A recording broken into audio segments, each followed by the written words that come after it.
ডাক দিয়া কই হুজুর কাঁদবো না কেন, আমার মা আমার আব্বা জান বড় কষ্ট করে আমার এই কাবা ঘরের দেশে পাঠাইছে, সৌদি আরবে পাঠাইছে। আমি আমার মা বাবা পাঠাইয়া সালাম করে বলছি, মা ও আমার আব্বা জান, আমি মক্কা শহরে যাইলে আমি মক্কায় যাইয়া কামাই করি আর না করি, আমি আমার প্রথম ইনকামের টাকাগুলো একসাথে কইরা তোমরারে আমি আল্লাহর কাবা ঘর দেখার জন্য, হজ করার জন্য নিয়ে যাবো। হুজুর আমার আব্বা জান আমার বিদেশ আসার 3 মাসের মাথায় ইন্তেকাল করছে, আমার মা 7 মাসের মাথায় ইন্তেকাল করছে। হুজুর জানেন আমি মদিনা থেকে প্রতি মাসে 2-1 বার উমরা হজ করার জন্য আসি, কিন্তু আমি যখন আল্লাহর কাবা ঘরের সামনে আইসা দাঁড়ায়া যাই আমার চোখের পানি আমি ধইরা রাখতে পারি না। হুজুর আমি জিগাইলাম ভাই কারণ কি, ওই ডাক দিয়া কই হুজুর আমার ব্যাংক অ্যাকাউন্টের মধ্যে টাকার অভাব নাই, কিন্তু আমার জীবনের সবচাইতে বড় অভাব আমার মা বাপ দুনিয়াতে নাই। হুজুর আমার টাকা পয়সা কে খাইবো, আমি আমার মা বাপরে মক্কা মদিনা দেখাইতে পারি নাই, জানি না আমার আল্লাহ তাআলা আমার মা বাপরে কবরে কেমন রাখছে। হুজুর আমি নবীর হাদিস শরীফ পড়া দেখছি, দুনিয়াতে কোন সন্তান যদি তার মা বাবার জন্য চোখের মনি কোঠার মধ্যে একটা মাটির মাথা পরিমাণ পানি ছাইরা দিয়া কান্দে, ওই পানিটা মাটিতে পড়ার আগে আল্লাহ তার মা বাবার জীবনের গুনাহ মাফ করে দেয়। হুজুর আমি আল্লাহর কাবা ঘরটারে সাক্ষী রাইখা চোখের পানি পালাইয়া কান্দি, আল্লাহ যেন আমার মা বাবার কবরটারে জান্নাত বানায়া দেয়। এ যুবক ভাইরা, এ মুরব্বি বাবাজিরা, লক্ষ টাকা খরচ কইরা দুনিয়ার জমিনে বাড়ি বানাইলা, গাড়ি বানাইলা, 1000 টাকা খরচ করে কক্সবাজার ট্যুর দেওয়ার জন্য যাও, না না না, এখন থেকে তোমরা মনে মনে একটা এরাদা করো, যা করো আর না করো এখন থেকে মাসে প্রয়োজনে 500 টাকা করে জমাইবা, আর আল্লাহর কাছে দোয়া করবা, আল্লাহ ফরিয়াদ জানাই তোমার দরবারে আমরার মরণের আগে একবার আমরারে মক্কা মদিনা নিও। খোদার কসম নবীর হাদিসে দেখলাম নিয়াতুল মুমিনিন খায়রুম মিন আমালি, আমার নবী কয় মুমিনের নিয়ত তার আমলের চাইতে উত্তম। মক্কা মদিনা যাওয়ার টাকা যদি না জমাইতে পাইরা হজ করার আগে আপনি মারা যান, আপনারে আমার আল্লাহ তাআলা আমার নামে একটা হজের সওয়াব দান করে দিব। এই জন্য ডান হাত তোলেন আর ডান হাতটা আল্লাহর আসমানের দিকে উঠাইয়া দেন আর বলেন, আল্লাহ আমরারে মরণের আগে একবার মক্কা মদিনা না দেখে মরণের ডাক দিও না। ওই 2 টুকরা ইহরামের কাপড় আমরারে না পরাইয়া আমরার গায়ের মধ্যে ইহরামের কাপড় লাগাইও না। আল্লাহ আমরারে মক্কা মদিনা না দেখে মরণের ডাক দিও না। এবার আপনারা বলেন আমরা সবাই ওই মদিনা যাইতে চাই কি চাই না? যারা যারা যাইতে চাই সবাই জবান খুলে পড়েন, দয়াল আল্লাহ দয়া করেন, দয়া মারহাবা নসিব করেন মদিনা, লা ইলাহা ইল্লাল্লাহ, লা ইলাহা লা ইলাহা ইল্লাল্লাহ মুহাম্মাদুর রাসূলুল্লাহ সাল্লাল্লাহু আলাইহি ওয়াসাল্লাম। আমার দোয়া গুন্ডা এলাকার ভাই বাবারা, বন্ধুরা গো, ও পর্দার অন্তরালের মা বোনেরা, আজকের জান্নাতের বাগান মাহফিলে যারা আসলেন, আজকের মাহফিলের মধ্যে মাহফিল কমিটি আপনাদেরকে ওয়াজের শেষে তাবারক দিবে, আপনাদের উদ্দেশ্য কিন্তু সেটা না। ও বন্ধু, কোন উদ্দেশ্য নিয়ে আপনারা মাহফিলে আসলেন? বলবে হুজুর আমরার জীবনে অনেক গুনাহ, আমরার গুনার খবর কেউ জানে না, আমরার মা জানে না, আমরার বাপ জানে না। আল্লাহর কসম আমার দোয়া গন্ডার যুবক, ও দোয়া গন্ডার মুরব্বী বাবারা, আমি শামীম রাজার গুনাহ যদি তোমরা দেখতা আমারে মাহফিলের প্রধান বক্তা বানায়া বসাইতা না। এ যুবক ভাইরা, তোমার গুনাহ যদি তোমার মা দেখতো, তুমি সন্তানদের ফুট বইলা পরিচয় দিত না। দাড়ি পাকা বুড়ো বুড়ো বাবারা, একবার চিন্তা করে দেখেন, আপনার গুনাহ যদি আপনার সন্তান দেখতো, বাপ কইয়া পরিচয় দিত না। হায় রে, লুকিয়া গুনাহ করছেন, গোপনে গোপনে গুনাহ করছেন। আমরার গুনার খবর যদি মানুষ জানতো, আমরার এলাকা থেকে দূর দূর করে তাড়াইয়া দিত। আল্লাহ তুমি তো রহিম, তুমি তো রহমান আমরার গুনাহগুলা তুমি গোপন কইরা রাখছো আল্লাহ যদি আমরার কপালে লেখা দিতাম আমরা মিথ্যাবাদী মানুষ আমরারে মিথ্যাবাদী কইরা ডাক দিত যদি লেখা দিতাম আমরা সুগলখোর মানুষ আমরারে সুগলখোর কইরা ডাক দিত যদি লেখা দিতাম আমরা বেনামাজি মানুষ আমরারে বেনামাজি কইরা ডাক দিত আল্লাহ তুমি আমরারে গুনাহগুলা গোপন কইরা রাখছো আল্লাহ আমরারে গুনাহগার বইলা মানুষের কাছে লজ্জা দিতেছ না কিন্তু নবীর হাদিস তো দেখলাম আমার নবীরা বলছে দুনিয়ার মানুষের নেক আমল বদ আমলগুলা হাসরের ময়দানে চোখের সামনে আসবে পুরা হাসরের ময়দানবাসী তার গুনাহগুলার খবর দেখবে ও আল্লাহ আমরা তো এই গুনাহগুলার জন্য তোমার কাছে আফসোস করতেছি আল্লাহ আর জীবনে কোনোদিন গুনাহ করব না তওবা করি তওবা করি তওবা করি আর কোনোদিন জীবনে গুনাহ করব না আল্লাহ আমরা যে এত গুনাহ করলাম আমরার গুনাহগুলোকে আমরা মাফ করে কবরে যাইব না কারণ আমরা জানি ইন্না বাতুশা রাব্বিকা লাশাদীদ নিশ্চয় আল্লাহর ধরা শক্ত ধরা আল্লাহ তুমি যদি আমরারে দুইনা পালাও আমরা বাঁচার মতো কোনো রাস্তা পাইব না ও আল্লাহ আমরার জীবনের গুনাহগুলো আমরা কেমনে মাফ করাইব আমার দয়াল নবী রাহমাতুল লিল আলামিন নবী কয় লিকুল্লি শাইইন সিকালা প্রত্যেকটা বস্তুকে পরিষ্কার করার একটা যন্ত্র আছে সাহাবায়ে কেরাম ইয়া রাসূলুল্লাহ নবী গো বলল আল্লাহু আকবার জোরে সাহাবায়ে কেরাম একটা ডাক দিয়া বলে ইয়া রাসূলুল্লাহ নবী গো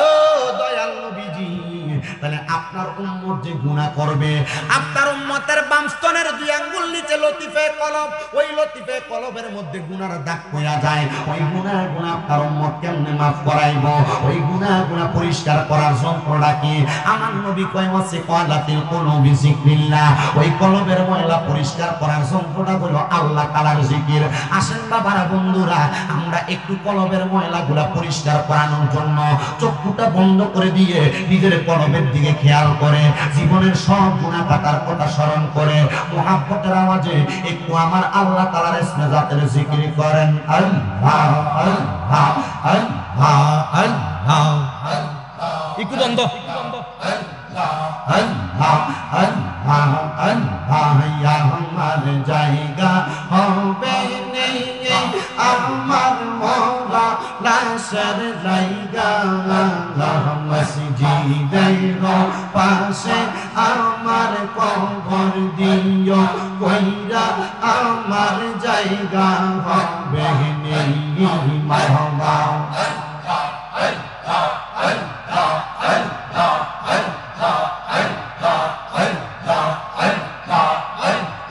আমার জায়গা হবে নেই আমার মওলা লাশের জায়গা মসজিদের পাশে আমার কবর দিও কইরা আমার জায়গা হবে নেই মারহাবা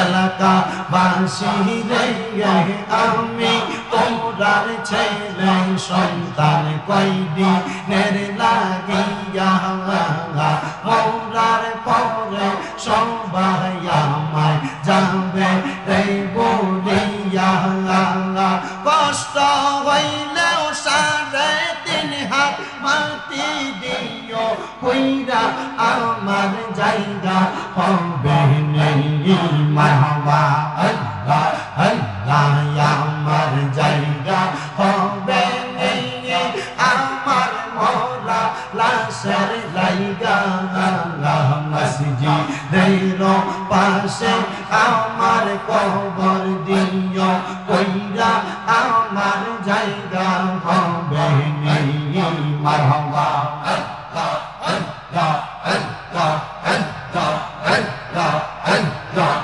আল্লাহ আল্লাহ আল্লাহ আল্লাহ আল্লাহ আল্লাহ আল্লাহ জগৎবাসী রে আমি যেই দিন যাব মারা দুনিয়া ছাড়িয়া গায়ার জামা কাপড় সবই নিবে রে বলিয়া সাদা মার্কিন কাপড় আমায় দিও রে বরাইয়া আমার জায়গা হবে নেই মারহাবা আল্লাহ আল্লাহ আল্লাহ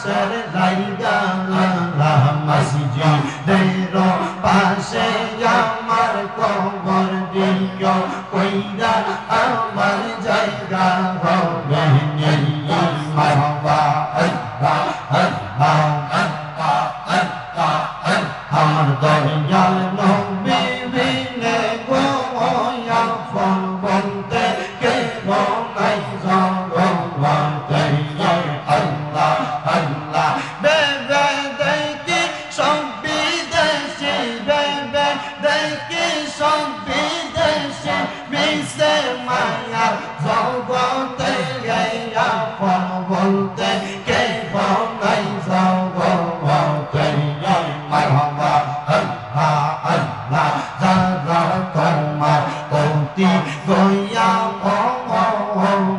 তারা সবাই মিলে মিশে পড়াইবে কাফন মারহাবা যারা তোমার অতি গয়া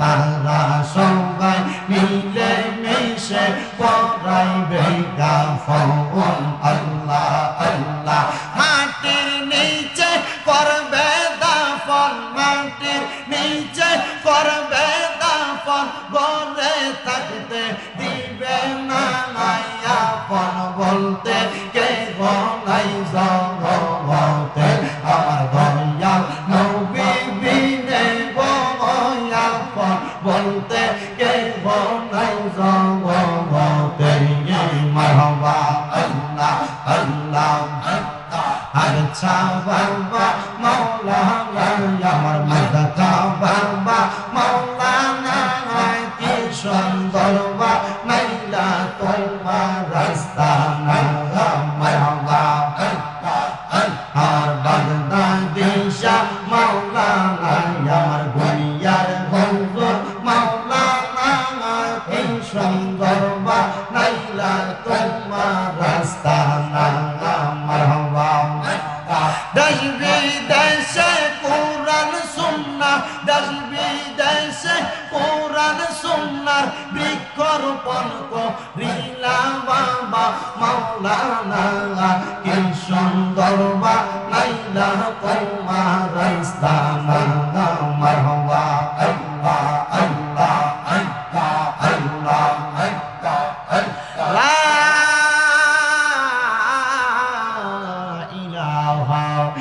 আল্লাহ মুহাম্মাদুর রাসূলুল্লাহ সাল্লাল্লাহু আলাইহি ওয়াসাল্লাম একটা জবান বন্ধ নাই জবান খুলে বলেন আমরা জিকির করলাম কার ওই আল্লাহর জিকির করলে আল্লাহ খুশি হয় না বেজার হয় আমার যুবক ভাইরা ও মুরব্বি বাবারা আর ডাইনে বামে আমি যাচ্ছি না রে বাবারা আল্লাহ তাআলার কালামে হাকিম কোরআন থেকে আমি একটু তেলাওয়াত করছি সবাই আমার সাথে জবান খুলে জোরে জোরে পড়ে না বিল্লাহি মিনাশ শাইতানির রাজিম বিসমিল্লাহির রাহমানির রাহিম তাকুল্লাহা ওয়াল তাওযুর নাফসুম মা قدمت لغد واتقوا الله إن الله خبير بما تعملون ولا تكونوا كالذين نسوا الله فأنساهم أنفسهم أولئك هم الفاسقون لا يستوي أصحاب النار وأصحاب الجنة أصحاب الجنة هم الفائزون জবান খুলে উচ্চ কণ্ঠে জোরে জোরে পড়েন আল্লাহু আকবার এবার আপনারা বলেন এই তিনটা আয়াতের ঘোষণা আমি শামীম দাদাকে কুমিল্লা থেকে বানায়া বললাম না আল্লাহর কোরআন থেকে বললাম আল্লাহ রাব্বুল আলামিন বলেন ইয়া আইয়ুহাল্লাযীনা আমানু, হে যারা ঈমানদার, ইত্তাকুল্লাহ, তোমরা আল্লাহকে ভয় করো। মুসলমান আমরা আল্লাহকে ভয় করি কিনা আমার বিবেককে আমি প্রশ্ন করলে উত্তর পাওয়া যাব। এখানে আপনারা যারা আছেন, দাড়ি পাকা বুড়ো বুড়ো বাবারা, যুবক নওজোয়ান ভাইরা, পর্দার অন্তরালের মা বোনেরা, আল্লাহকে ভয় করার কথা যদি আপনার সমাজের মধ্যে বলা হয়, আমরা সমাজের মানুষ সবাই বলবে আমরা মুসলমান, আল্লাহরে তো সবাই ভয় করে, কিন্তু হারাম খানা বন্ধ নাই, সুদ খানা বন্ধ নাই, ঘুষ খানা বন্ধ নাই, পরের হক মাইরা খাওয়া বন্ধ নাই, মানুষের সঙ্গে ঝগড়া পাতার দ্বন্দ্ব করা বন্ধ নাই, মানুষের সঙ্গে খারাপ ব্যবহার করা বন্ধ নাই, বেপরদা চলা মা বোনদের বন্ধ নাই, এলাকার মধ্যে সন্ত্রাস রাহাজানি করা বন্ধ নাই। এবার বলেন, যারা মারামারি রাহাজানি দ্বন্দ্ব করে, সমাজের মধ্যে হারাম খায়, অবৈধ সম্পদ অর্জন করে, এবার বলেন তারা কি কোনোদিন আল্লাহরে ভয় করে নাকি? না না না, তারা কোনোদিন আল্লাহরে ভয় করে না। তো যেই কথাই ছিলাম, আল্লাহ কুরআনুল কারীমে বললেন, হে ইমামদাররা, তোমরা আল্লাহকে ভয় করো। ওয়াল তানজুর, তোমাদের তাকানো উচিত, নাফসুম মা কদ্দামাত লিগাত, তোমাদের পূর্ববর্তীদের দিকে যারা দুনিয়া থেকে পূর্বেই বিতরিত হয়ে গেছে। লিগাদি ওয়াত্তাকুল্লাহ, তোমরা আল্লাহকে ভয় করো। আল্লাহ তাআলা কুরআনুল কারীমের মধ্যে আবার কেন এই ভয়ের কথা বললেন? এই আয়াতে কারিমার তাফসীরের পরিপূর্ণ কথা আপনাদেরকে বললে আপনারা বুঝতে পারবেন। আল্লাহ তাআলা শেষের অংশে বলতেছেন, ইত্তাকুল্লাহা ওয়াল তানজুর নাফসুম মা কদ্দামাত লিগাদি ওয়াত্তাকুল্লাহা ইন্নাল্লাহা খাবীরুম বিমা তা'মালুন, নিশ্চয় আল্লাহ তাআলা তোমাদের অন্তরের সকল খবর সম্পর্কে অবহিত। এই আয়াতের তাফসীর করতেছেন আল্লামা জালালউদ্দিন সুয়ুতী রাহমাতুল্লাহ আলাইহি, জালালউদ্দিন মুহাল্লি রাহমাতুল্লাহ আলাইহি সহ ইমাম বাগাবী রাহমাতুল্লাহ আলাইহি পর্যন্ত একইভাবে তাফসীর করতেছেন। তিনজন তাফসীরকারক একইভাবে এই আয়াতে কারিমার উপর ভিত্তি করে মানুষকে জানাইতেছে, ওই মানুষ যারা দুনিয়ার জমিনের মধ্যে পূর্ববর্তীদেরকে খেয়াল করে না, যে মানুষগুলার মা চলে গেছে কবরে, বাবা চলে গেছে কবরে, পূর্বের বংশের মানুষগুলা চলে গেছে কবরে, যেই মানুষগুলা খারাপ কর্ম কইরা অন্ধকার কবরে যাওয়ার পরে মানুষগুলার কবরের মধ্যে অবস্থা বেশি ভালো হয় নাই, তাদের অবস্থা বড় কঠিন হয়েছে। আল্লাহ আপনার কাছে জানতে চাই, আপনি বলেন না তাদের অবস্থাটা কেমন হয়েছে।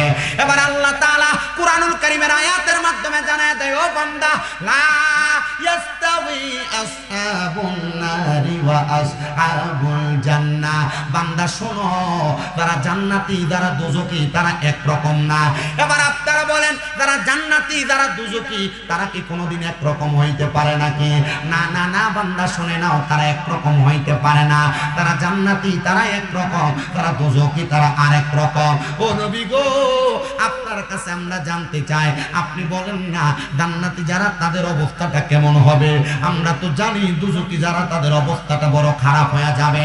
আল্লাহর নবী আল্লাহর কোরআন থেকে বলে, আসহাবুল জান্নাতি হুমুল ফাইজুন, যারা জান্নাতি তারা হইল সফল কাম। ও আমার দোয়া গন্ডার যুবক, ও মুরব্বি বাবারা, জান্নাতীরা কেমন ভাবে সফল কাম একটু শুনেন।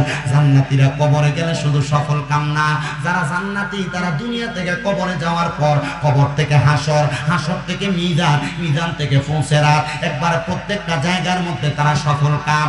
আমরা এলাকায় অনেক মানুষ মারা যায়, মারা যাওয়ার পরে দেখবেন ওই মানুষটা হয়তো জিহ্বার মধ্যে কামড় দিয়ে মারা যায়। অনেক মানুষ মারা যায় দেখবেন মানুষ নাকে মুখে দিয়ে রক্ত বাইর করে দিয়ে মারা যায়। অনেক মানুষ দেখবেন যখন মারা যায় চোখগুলা উল্টে যায়। অনেক মানুষ বিছানার মধ্যে প্রস্রাব পায়খানা কইরা দিয়ে মারা যায়। ও আমার দাড়ি পাকা মুরব্বি বাবারা, ও যুবক নওজোয়ান ভাইয়েরা, একটু চিন্তা করেন কেন এমনি মারা যায়। একবার তো এলাকার মসজিদের হুজুরে এসে প্রশ্ন করলেন না, শুধু মসজিদের হুজুর কেন মসজিদটা কুড়ায় না, এই দোষটা ধরেন। আযান দিতে 1 মিনিট দেরি হইল, কেন এই দোষটা ধরেন? না না না, মসজিদের ইমামের কাছে এমন খোঁজখবর না নিয়া একটাবার জিজ্ঞাইয়েন, হুজুর মানুষ মারা যাওয়ার সময় কেন এমন অবস্থা হয়? এই কথা ইমাম সাহেব বলবে না, ইমাম সাহেব বলবে তিরমিজি শরীফের হাদিস শরীফ থেকে বলছি বাবা শুনো। আল্লাহর নবীকে হযরতে আনাস ইবনে মালিক রাদিয়াল্লাহু তাআলা প্রশ্ন করে, ইয়া রাসূলুল্লাহ, নবী গো, মানুষ কেন এত কষ্ট পায় মারা যায়? আমার নবী কয়, আনাস রে, মানুষ কেন এত কষ্ট পায় শুনো। কেন কষ্ট পায় শুনো ও নবী কেন গো বলে একটা বেঈমান বান্দার সামনে যখন আজরাইল আইসা যায় আজরাইল আসার আগে দুইটা নীল চক্ষুওয়ালা ফেরেশতা বেঈমানের সামনে হাজির হয়ে যায় ওই দুইটা ফেরেশতা ওই বেঈমানের বুকের মধ্যে আর পায়ের মধ্যে এমন ভাবে আঘাত করতে থাকে বেঈমান বান্দা নীল চক্ষুওয়ালা ফেরেশতাদেরকে দেখলে ভয় পাওয়া যায় এবার আজরাইল যখন বেঈমানের সামনে দাঁড়ায় যায় আজরাইলের ভয়ঙ্কর চেহারা দেখা বেঈমান বান্দাটা বড় ভয় পাওয়া যায় তখন বান্দা আজরাইলের সঙ্গে কথা বলার চেষ্টা করে বান্দা পারে না কারণ জিহ্বায় কামড় পড়ে যায় বান্দা চোখের ইশারা দিয়ে বোঝানোর চেষ্টা করে বান্দার চোখগুলো উল্টে যায় বান্দার হাতে পায়ের শাহরতগুলো টাস টাস টাস টাস করে চিরে যায় তখন বান্দা আর কোনো কথা যখন বলতে পারে না বান্দা এবার ইশারা ইঙ্গিত দিতে পারে না বান্দার রক্ত চলাচলগুলো যখন বন্ধ হয়ে যায় তখন বান্দার নাক এবং মুখটা কোনা থাকার কারণে বান্দার নাকে মুখে দিয়ে রক্তগুলো বাইর হয়ে যায় আল্লাহর নবী কয় শোনো আজরাইলে জানটা কবজ করার সময় ওই বেঈমান এমন ভাবে চিৎকার করে দুই প্রকারের মাখলুকাত তারা সবাই তাদের চিৎকার শুনতে পায় এক নাম্বার মানুষ শুনতে পায় না দুই নাম্বার জিন জাতি শুনতে পায় না এলাকার কুকুরেরা শুনে বেঈমান কেমনে মরছে এলাকার সুদখোরটা কেমনে মরছে ঘুষখোরটা কেমনে মরছে পরের হক মাইরা খাওয়াইনাটা কেমনে মরছে আজরাইলে এমন ভাবে বুকের ভিতরে ছাবা দিয়া ধরব সুদখোরে সুদখানার ঠেলাটা বুঝবো দোয়াগুন্ডা এলাকার আশেপাশে কোনো সুদখোর নাই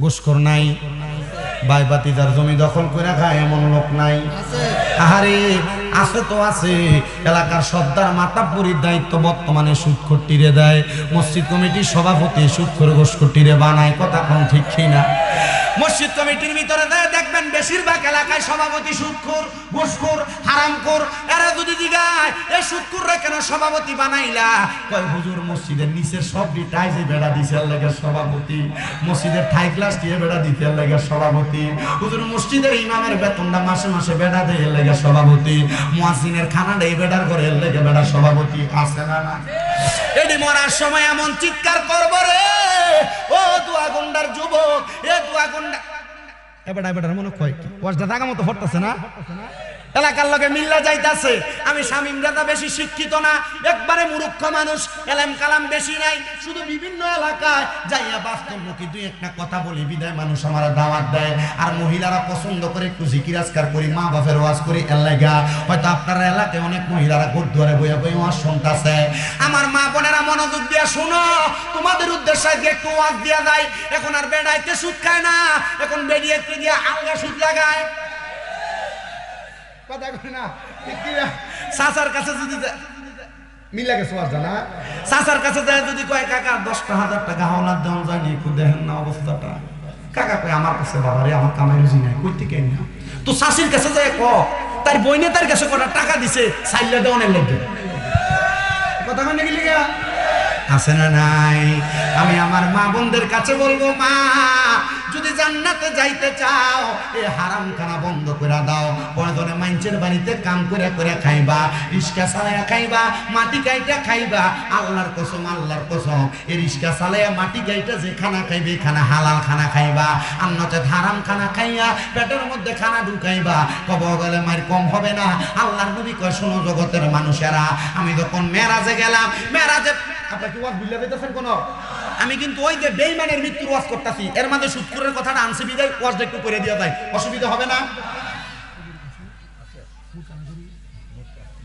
মারহাবা এই মাহফিল কমিটির ভলান্টিয়ার তোমরা তবু রুটি একটু রাত ফুরাইয়া একটু কষ্ট করে মাহফিলের স্টেজদার কাছে দিয়ে আনো শর্টকাট আর আপনারা যারা বাইরে আছেন মোটামুটি এই যে একটা অবস্থা তাবারুকের সময় কিন্তু আইবেন আপনারা এটা আমি বুঝি অসুবিধা নাই বাইরে দাঁড়ায় দাঁড়ায় ওয়াজ শোনেন ফায় কতক্ষণ কুলায় শুধু এটা আমি সামু আপনারা কি কষ্ট হইতেছে কোনো সমস্যা হইব কোনো ওয়াজ যতক্ষণ কইরা ততক্ষণ আপনারা বইবেন তো ইনশাআল্লাহ আমার ওয়াজের খাসিয়ত আমি বেশিক্ষণ পর্যন্ত লেট করি না কারণ এলেম কালাম নাই তো যতক্ষণ করি ততক্ষণ মানুষের বুঝাই দিয়া এরপরে যাওয়ার চেষ্টা করি আল্লাহ আমারে বলার আপনাদেরকে শোনার তৌফিক দাও আমিন কর আরো জোরে কোন আমিন কইতেছি আল্লাহ যেন কবুল করে আমিন আসতে হয়ে গেছে আরো জোরে কোন মারহাবা এবার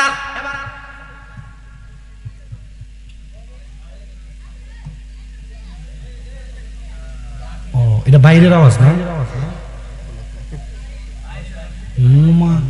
না বাইরে তোমরা আওয়াজ দিও না মনে।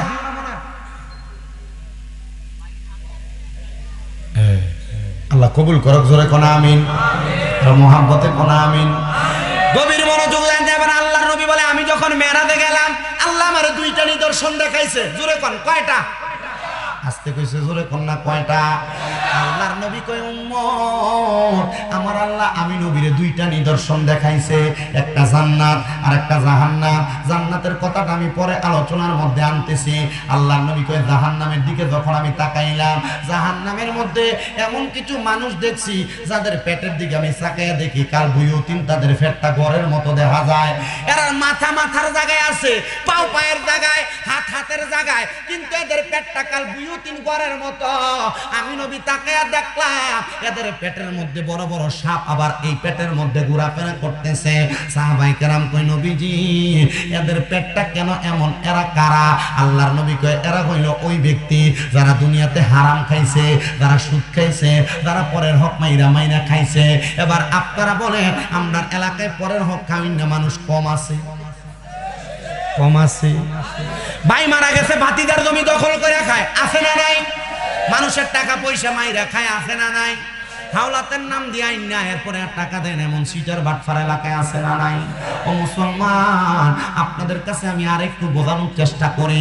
আল্লাহর নবী কয় দুনিয়ার মানুষ তোমরা শুনে নাও। হযরতে জাবের ইবনে আব্দুল্লাহ সামুরা রাদিয়াল্লাহু তাআলা আনহু হাদিস বর্ণনা করে, তিনি বলেন দুনিয়ার জমিনের মধ্যে কেউ যদি কারোর মাত্র সামান্য 1 দিরহাম পরিমাণ অর্থ মাইরা খায়, মানে পরের হক নষ্ট করে, আমার আল্লাহ তাআলা ওই মানুষটাকে ওই সম্পদের বিনিময়ে সর্বনিম্ন 1000 সাপ তার জন্য নির্ধারণ করবে।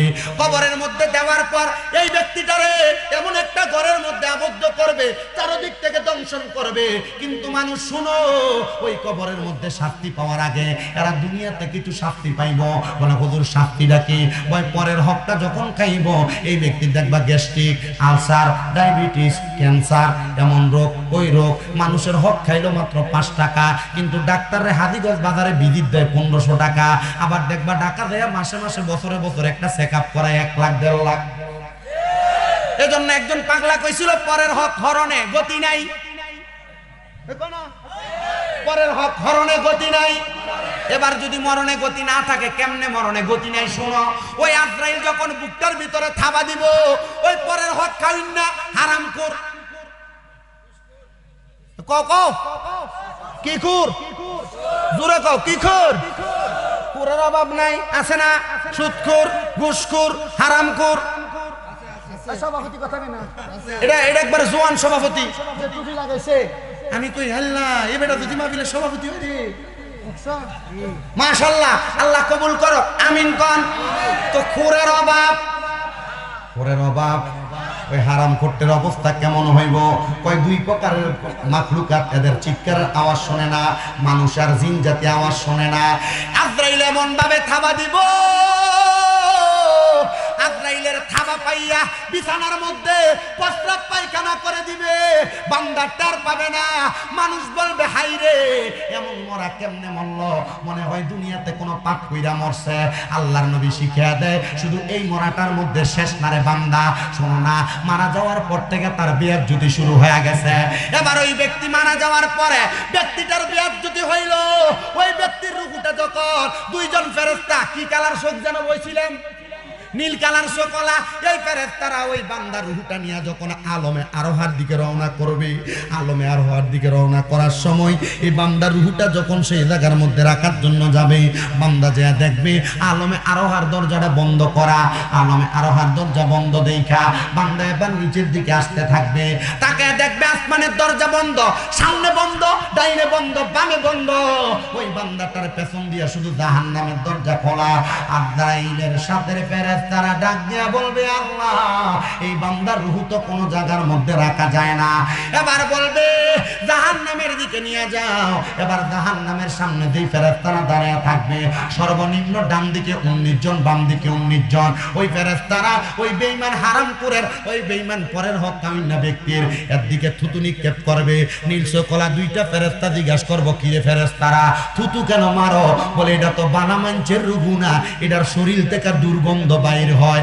এবার আরেকটা কথা বলি, শেষ ভুলে গেছিলাম। ওই যে দুই ফেরেশতা ওই বেঈমান হারামখোর পরের হক খাওয়ার রুহুটারে বহন করে নিয়ে যাবে। ওই দুই ফেরেশতা কি করবে? একটা কাপড় নিয়ে নাকের মধ্যে দিয়া কি দিব? এই কথা কয় না, নাকে কাপড় দিবে। ওই 19 2 19 কত 38, ওই 38 ফেরেশতা জিগাইবো, এ ফেরেশতা আমরা কেন থুতু নিক্ষেপ করলাম এটা আমরারে জিগাইলা, তাহলে তোমরা বলো নাকে কেন তোমরা কাপড় দিলা? এবার ওই ফেরেশতারা বলবে, এই বান্দা দুনিয়াতে হারাম খাইতে খাইতে পরের হক খাইতে খাইতে বান্দা গুনাহ করতে করতে বান্দার রুহুটার একটা নোংরা রুহু বানাইছে, দুর্গন্ধ দুর্গন্ধ দুর্গন্ধ, এই জন্য আমরা নাকের মধ্যে কাপড় লাগাইছি। আহারে আগামীকালকে যদি শামীম রাজার বিরোধিতা কেউ করে দেখবে, মনে করবে এটা সুদখোর ঘুষখোর, পরের হক খাওয়াই না, এটা এমনে না খা কেমনে খায়। এলাকার মানুষরা না দো ব্যাংকের মধ্যে এফডিআর এর মতো সুদের ব্যবসা লাগায়, ব্যাংকের মধ্যে খায় না। আপনি এলাকায় দেখবেন আল্লাহ নবীজির হাদিস শরীফ গত জুমায় পড়ছি, নবীজি বলছে কিয়ামতের আগে আমার উম্মতের মধ্যে এমন কোন উম্মত বাদ থাকবে না যারা সুদের সাথে জড়িত না। আল্লাহর হাবিবের সাহাবায়ে কেরাম কই, ইয়া রাসূলুল্লাহ কি বলেন, মুমিনরাও কি সুদ খাইবো? আল্লাহর নবী কয়, মুমিনরা যদিও সুদ না খায় সুদের বাতাস তাদের গায়ে লাগবে, মানে সুদখোররা যখন রাস্তা দিয়ে হাঁইটা যাবে এদের গায়ের বাতাস মুমিনদের গায়ের মধ্যে লাগবে। আরে একটা কুকুর পর্যন্ত আল্লাহর কাছে দোয়া করে, আল্লাহ দুনিয়ার জমিনের মধ্যে সকালবেলা আমারে দুই প্রকার মানুষের চেহারা দেখাইও না, একটা হলো বেনামাজি আর একটা হইল হারামখোর।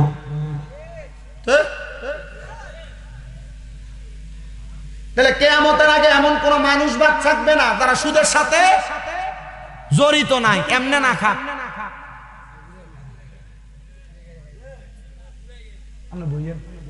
বুঝছি আমার কাছে ভালো লাগছে, আপনি শুনুন না, মানুষটা তদে আইসেন, বইয়েন বইয়েন বইয়েন, আপনি বইয়েন, আপনার ওয়াজ শুনুন না, মানুষ না আইসেন যে এটাই ধন্যবাদ।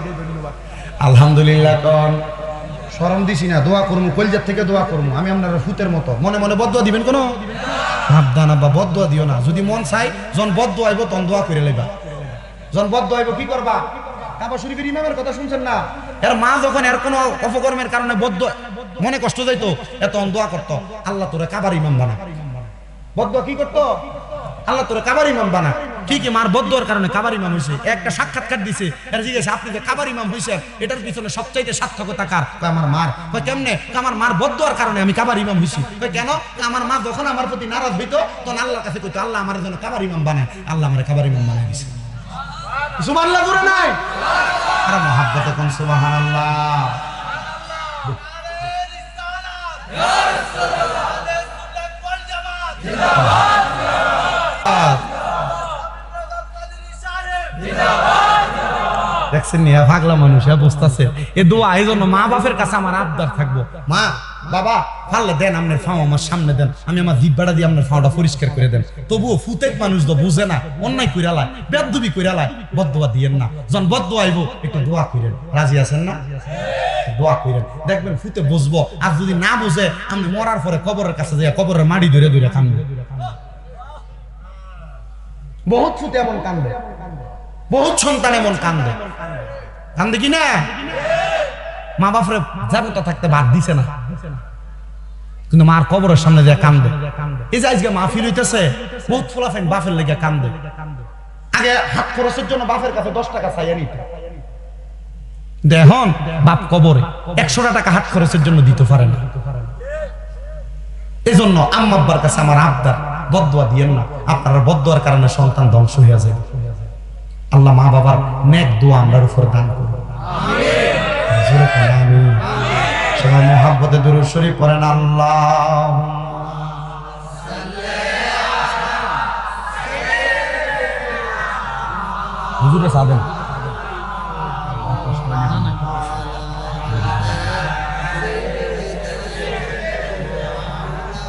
মাওলানা নবী গো আপনার ভালোবাসায় জীবনের গুনাহ ঝরে যায়, ঠিক কি না? নবী গো আপনার ভালোবাসায় ওয়াইসাল করনি জুব্বা পায়, আল্লাহুম্মা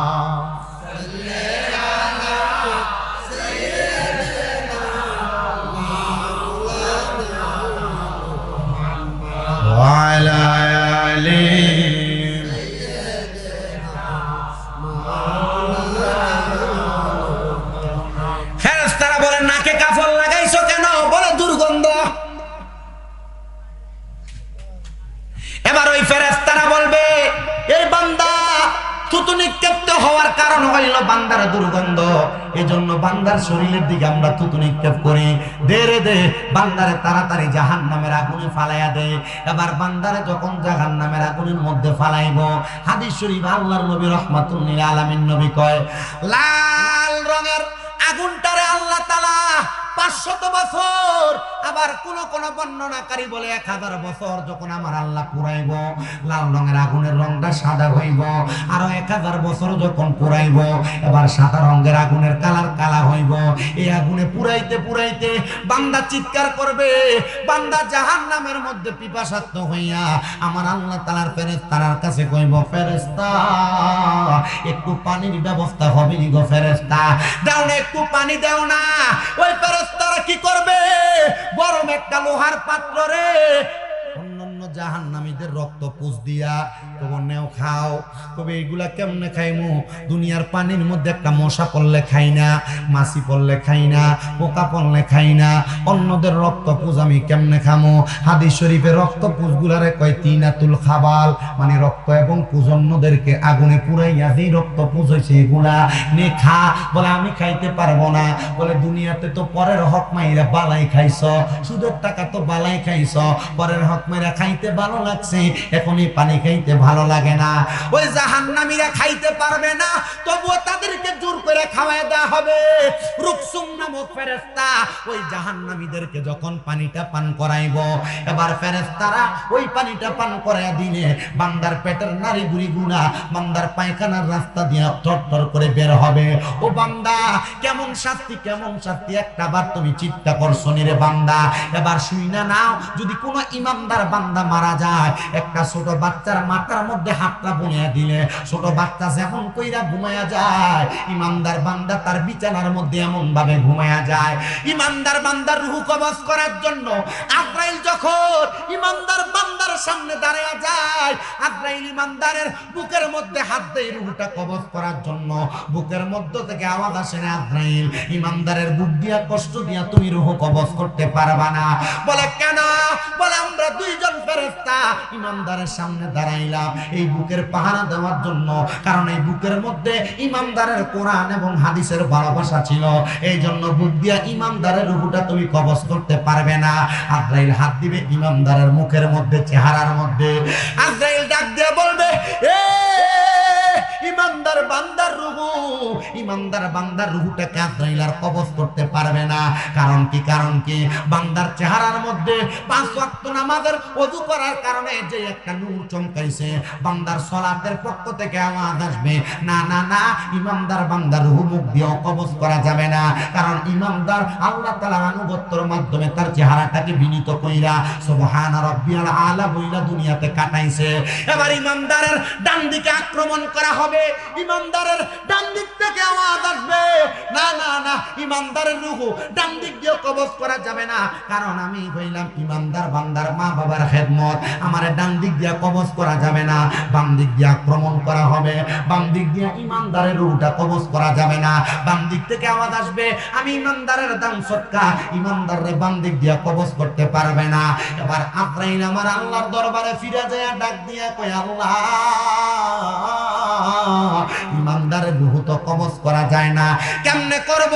আজরাইল রে আমার আল্লাহর পক্ষ থেকে জবাব দেওয়া হয়, তুমি কি শুনো নাই? আমার হাবিব ঘোষণা দিয়ে গেছে, যদি কোনো মানুষ বিকৌলি লা ইলাহা ইল্লাল্লাহ ওয়া আন্না মুহাম্মাদুর রাসূলুল্লাহ বইলা সাক্ষী দেয়, সাক্ষী দেওয়ার কারণে ইন্তেকালের আগে কালিমা পড়া ইন্তেকাল করব। ইমানদার বান্দা ছোট্ট বাচ্চার মতো ঘুমিয়ে থাকবে। আজরাইল এবার ইমানদারের সামনে দাঁড়ায়া থাকবে। এবার আরেকটা ফেরেশতা ইমানদারের নাকের কাছে মেশক আম্বরের আতরের একটা সুঘ্রাণ লাগিয়ে দিবে। ওই সুঘ্রাণটা পাইয়া ইমানদার বান্দা ঘুম থেকে জাগ্রত হবে।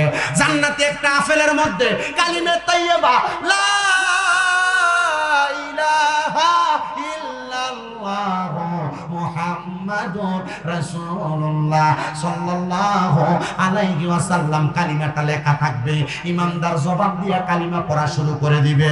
এবার আজরাইল রে আমার আল্লাহ বলবে, রে আজরাইল ইমানদারের রূহ কবজ করো।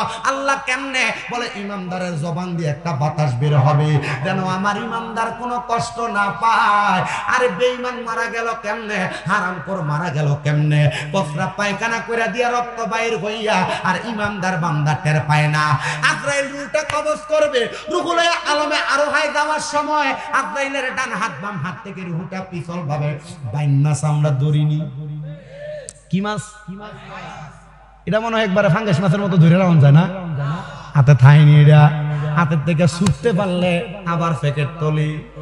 ইমানদারের রূহটা ঠিক এমন ভাবে আজরাইলের হাত থেকে পড়ে যাবে। আজরাইল বলবে আল্লাহ, ইমানদারের রূহ আমার হাতে থাকে না। আল্লাহ তাআলা আদেশ করবে আজরাইল জান্নাতের মধ্য থেকে দুই রকমের দুইটা পেয়ালা নাও, একটা যাহাবল ফিদ্দাত, দুইটা পেয়ালা, একটা স্বর্ণের একটা রূপার। স্বর্ণের পেয়ালাতে রাখবে, ইমানদারের রূহ সেই জায়গায় থাকবে না। রূপার পেয়ালায় রাখবে, ইমানদারের রূহ সেই জায়গায় থাকবে না। আলমে আরোহার সামনে যাবে, ইমানদারের রূহ সেই জায়গায়ও থাকে না। জান্নাতের দরজায় থাকবে, ইমানদারের রূহ সেই জায়গায়ও যায় না। আর রহমতের ফেরেশতারা জান্নাতের দরজা থেকে আহলান ওয়া সাহলান মারহাবান দুয়ুফুল্লাহ দুয়ুফুর রহমান, আল্লাহর মেহমান বইলা বইলা ইমানদারের রূহে স্বাগতম জানায়। কিন্তু ইমানদারের রূহটারে আজরাইল সেই জায়গায় রাখতে পারবে না। এর মধ্যে ইমানদার বান্দার গোসল হবে, কাফন হবে, দাফন হবে, কবরে রাখবে। এবার আজরাইল বলবে আল্লাহ, কোন জায়গায় ইমানদার বান্দার রূহটা রাখা যায় না। এবার আল্লাহর কোরআনের আয়াত আল্লাহ আজরাইলকে শোনায়, ওয়ালা তাকুলু লিমান ইউকতালু ফি সাবিলিল্লাহি আমওয়াত বাল আহইয়াউ ওয়ালাকিন লা তাশউরুন। কষ্ট হইছে আপনারা? আল্লাহ শোনায়া দিবে তখন, যারা আমি আল্লাহর রাস্তায় চলে আসছে তারা তো মৃত না, বাল আহইয়াউন, তারা জিন্দা। ওমা, আল্লাহ রূহ কবজ করলাম, জিন্দা হয় কেমনে? আরে বাবা, আমরার সমাজের মধ্যে অনেকে আল্লাহর ওলিরারে মরা কয়, নবী মইরা গেছে, পচ্চা গেছে, এমন শব্দ কয়। আরে বেটা, আল্লাহর ওলি আর নবী তো অনেক পরের কথা। তোমরা এলাকার মুমিন ব্যক্তি যেই ব্যক্তি, সেই তো মরে না। বলে হুজুর কেমনে বুঝতাম? আল্লাহ যে বললো জিন্দা বালা হাইয়াউন, এরপর আল্লাহ কয় ওয়ালাকিন লা তাশউরুন। এরা যারা মরা কয় এরা নির্বুধ, এরা বোবা, এরা বোকা, এরা বুঝে না। মারহাবা কোন না? আল্লাহর ওলিরা জিন্দা না মরা? জিন্দা, জিন্দা না মরা? ওরে চাইলে কে গো পীরের বস্তু নাহি নিতে পারে, আবার উপযুক্ত হইলে রে দয়াল টান দিয়া নেই কাছের তোরে, টান দিয়া নেই কাছে। আবার জোর করিয়া বুঝতে গেলে, জোর করিয়া, জোর করিয়া বুঝতে গেলে তার গটে মরণ জ্বালা। কেউ বুঝিতে পারে না রে ওলি আল্লাহর খেলা, আর পীর মুর্শিদের খেলা। ওরে ৩৬ বছরে কারোর কেনা কি ফুটে না, আবার ৬ মাসেরও কালের দয়াল পাই যে ১৬ আনার দয়াল, পাই যে ১৬ আনা।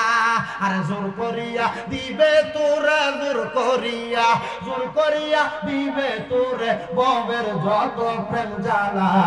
কেউ বুঝিতে পারে না রে আবেদ সাহার খেলা, আমার মাদ্দা খানো খেলা, আমার বাগদাদির খেলা, আমার গুনিয়া হুজুরের খেলা। জবানটা খুইলা জোরে জোরে কোন আল্লাহু আকবার। আর অনেক ওলি আছে নাম জানা অজানা, আল্লাহ যেন সকল আউলিয়া কেরামের নেক বরকত ফয়জত আমরা সিনাতে দান করে। জোরে জোরে কোন আল্লাহুম্মা আমিন। সাতপুরিশও আছে পিতা একলা, আরো জোরে কোন মারহাবা। একটি বাসায় দুইটি পাখি, কত যে আনন্দে থাকি গো। এখন তুমি কোথায়, আমি কোথায়, চাঁদ পুরিশা কাউরে কেউ আর দেখি না আগে, জানি না তুমি এমন করে ছেড়ে যাইবা গাজীউল হক আগে, জানি না আমি এই দেখিলাম সোনার ছবি আবার যাইয়া দেখি নাই আগে জানি না তোমার আত্মাতে মিশাইয়া চাঁদপুরি হইতাম কত প্রেমের কথা গো। পর্দা নেওয়ার পরে নুরানি চেহারা, হায় রে কত আশিক রাসূল চাঁদপুরি মারা যাওয়া ইন্তেকালের পরে আরে দাঁড়ায় দাঁড়ায় কাঁদছে। আমরার কুমিল্লার একটা পাগলা হুজুরের বায়াত মাথাটারে আসাইরা পর্যন্ত পাগল রক্ত বাইর কইরা ফালাইছে। মানুষ বুঝাইছে কি রে নিজের মাথা কেন আসারস, নিজের আঘাত করা তো কোরআন হাদিস বলে না। আরে পাগল তো এগুলা বুঝে না, আশিকে রাসূল যারা, আশিকে ওলি আল্লাহ যারা, তারা এগুলা বুঝে না। তোমার আত্মা তুমি সাইয়াত্তা হইতাম কত মনের কথা গো। এখন তুমি কোথায় আমি কোথায় চাঁদপুরি, তুমি কোথায় আমি কোথায় কাউরে কেউ দেখি না আগে। তুমি এমন করে ছেড়ে যাইবা মুর্শিদাগে,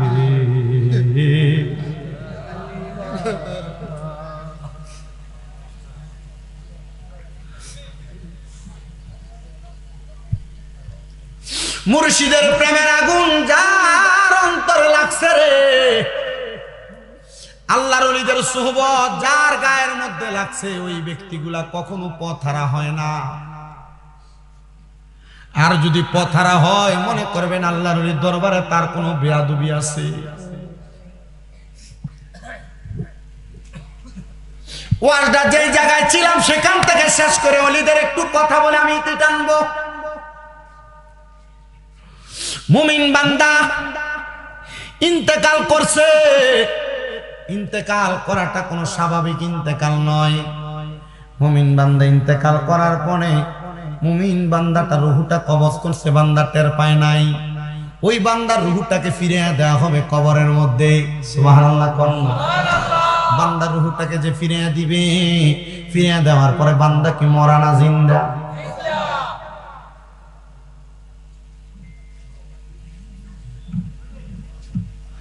বান্দা শুধু জিন্দা না রে, ওই বান্দা আল্লাহর পক্ষ থেকে রিজিক প্রাপ্ত হয়, আল্লাহর পক্ষ থেকে খানা প্রাপ্ত হয়। ওই মুমিন বান্দা কবরের মধ্যে আমার আল্লাহ তাআলার কুদরতি কদমের মধ্যে সিজদা দিতে থাকে, মুমিন বান্দা নামাজ আদায় করতে থাকে। মুমিন বান্দারে যখন আল্লাহ তাআলা দুনিয়ার জমিন থেকে কবরে যাওয়ার পরে তো সম্মান দিব। এবার আপনারা বলেন আমাদের দেহ এবং রূহটার আমরা মুমিনের দেহ এবং রূহ বানাইতে চাই কি চাই না?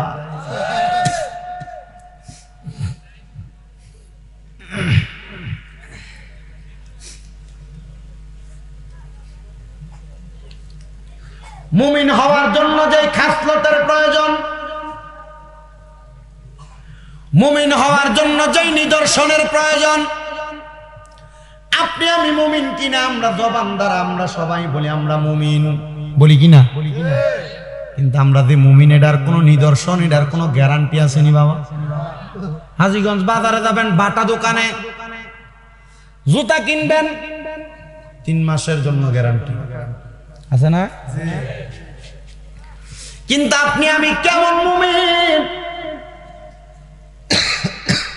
এটার গ্যারান্টি আমরা দিতে জানি না। হে মুসলমান, মুমিনের ঈমানের গ্যারান্টি হইল 1 নাম্বার সালাত। জি কন্যা সালাত, আবার কন্যা সালাত। মুমিনের ঈমানটির গ্যারান্টি যদি সালাত, ইমাম সাহেব কেমনে শীতের দিনে 2 জন লইয়া নামাজ পড়ে?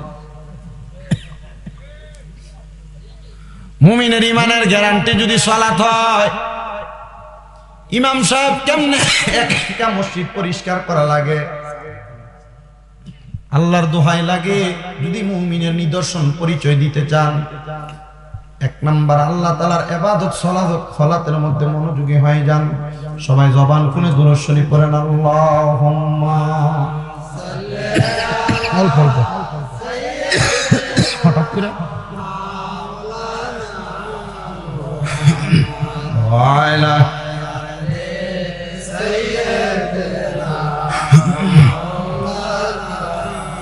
আরো জবান খুলে পড়েন, আল্লাহুম্মা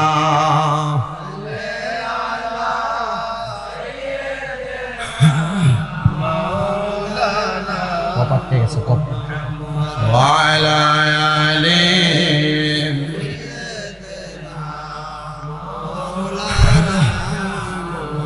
যেদিন আমরা মরে যাব এই দুনিয়া ছাড়িয়া, ওই কবরে কোলে নিয়ে নবী আপনার উম্মত বলিয়া আল্লাহ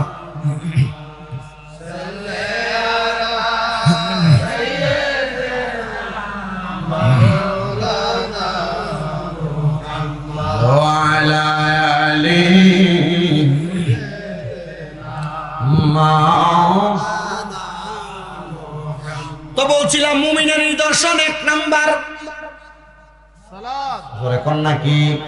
মুমিনের এক নাম্বার নিদর্শন নামাজ। এই নামাজের কথা বললো হুজুর সব শুনতে রাজি, ওয়াজিটা ভালো লাগে না হুজুর, আমরা অন্য ওয়াজের দিকে নিয়ে যান।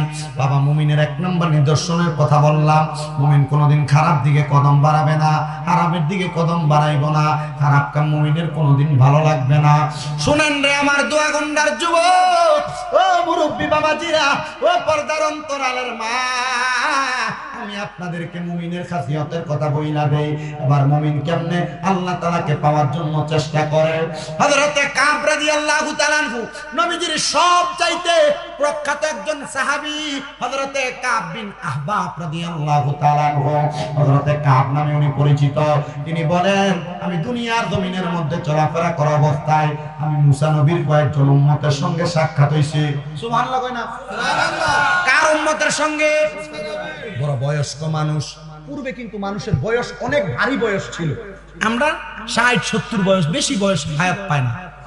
উনি বলেন মুসা নবীর একজন উম্মত, কিন্তু উনি উম্মত থেকে এমন ধর্ম গ্রহণ করেছে যেটা খ্রিস্টান ধর্ম। কি ধর্ম? উনি বলেন ওর সঙ্গে আমার সাক্ষাৎ হওয়ার পর আমি যখন ওনার সামনে গেলাম, উনি আমার চেহারার দিকে তাকাইয়া কেমন জানি হু হু করে কান্না করে দিয়েছেন, ওনার চোখের পানি বেয়ে বেয়ে পড়তেছে। হযরতে কাব রাদিয়াল্লাহু তাআলা আনহু বলেন, আমি আবার ওই খ্রিস্টান পাদ্রীটার সামনে যা বললাম, তুমি কেন এমন ভাবে কান্না করো? কান্না করার কারণটা কি তুমি আমাকে বলতে পারোনি? উনি আমারে কয়, কান্না করার কারণ আমি তোমারে বলবো না। এবার নবীর সাহাবী ডাক দিয়া কয়, তুমি যদি আমারে না বলো আমি তোমার কান্না করার কারণটা বলে দিব। ওমাগো, ওনার মনের খবর কেমনে তাহলে নবীর সাহাবী জানে? ও বন্ধু, আমরা জানি গায়েবের মালিক আল্লাহ, গায়েবের খবর নবীরে জানায়, তাহলে নবীর সাহাবী কেমনে এই খবর দেয়? তাহলে বোঝা যায় আল্লাহ চাইলে আল্লাহ অনেক গোপনীয় খবর আল্লাহর বান্দাদেরকে দান করে। আর আল্লাহর পরে নবী ছাড়া যদি এমন গোপনীয় কোনো খবর কেউ জানে, এটারে বলা হয় ইলহাম। এটা কি বলে? এজন্য আল্লাহর ওলিরা মাঝে মাঝে দেখবেন বিভিন্ন এলাকার মানুষকে সাবধান করে দেয়, ভক্ত মুরিদানদেরকে সাবধান করে দেয়, বাবা এতদিন সাবধানে চলবা, অমুক দিনটাতে একটু ভালোভাবে চলবা। এটার কারণ হইল আল্লাহর ওলিরা বেশি বেশি নফল ইবাদত করার কারণে এদের অন্তরের চোখ খুলে যায়, এরা অনেক বিষয় হওয়ার আগে পর্যন্ত ধারণা দিতে জানে। এটা অন্য কোনো কিছু নয়, নবীরা গায়েবের খবর দিতেন, ওলিরা ইলহামের খবর দেয়।